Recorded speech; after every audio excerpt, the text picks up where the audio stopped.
hari ni saya nak ajak macam mana fill in kita punya migration SQL POS system master data Excel file. First, you kena key in sini untuk you punya general ledger chart of account.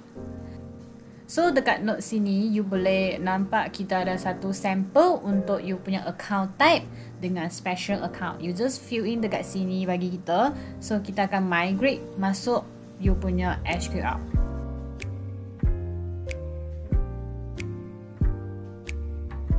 After that, dekat sini kan, you kena key in untuk you punya supplier dengan customer master data.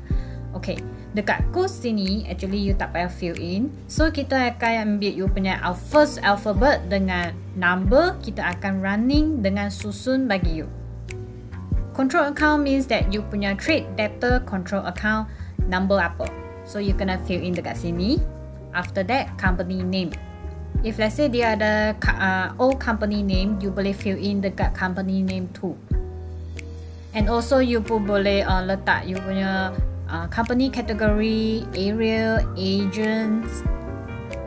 Lepas tu kita pun akan tolong you masukkan customer punya credit terms, credit limit, overdue limit dengan currency code. Kalau you ada special untuk customer, ada tambahan untuk price tag, tax register number ataupun remark, you can fill in semua bagi kita. Kita akan migrate, import masuk bagi you. Next, untuk yang ni customer punya address, kita ada separate line 1, 2, 3, 4. Lepas tu attention untuk bagi siapa, phone, fax and email also. Lepas tu dekat sini ada B address, means that you ada branches address ataupun ada delivery address.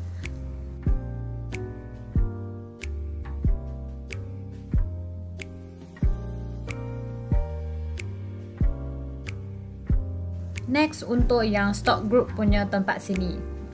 Yang ni untuk you punya product item, dia boleh separate dekat group.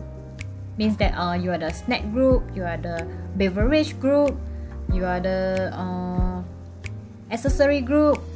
So you kena key in you punya code dengan description name. And the next, untuk sales and purchase punya chart of account code, you kena key in masuk sini juga. For the last costing method tu, you boleh tengok dekat note sini. So dia ada untuk yang mana special account type.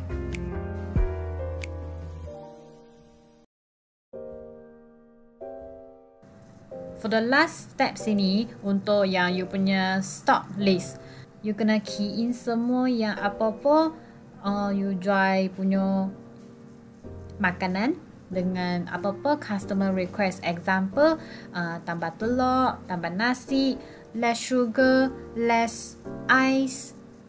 Means that you kena key in dia punya short form name, code dengan description full name. So dia punya group, untuk yang mana punya stock group, you boleh separate. And then you punya stock control means that dia ada stock control ke tak. If yes, you tekan T. If no, you just fill in F, false. Kalau you ada apa-apa untuk produk ni, ada remark 1 dengan tu, you pun boleh fill in masuk.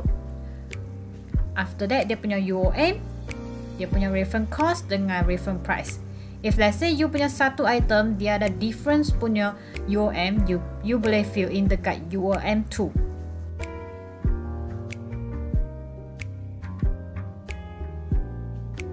So I explain sampai sini. So please remember, yang ada highlight kuning punya kolom mesti kena fill in bagi kita. Thank you.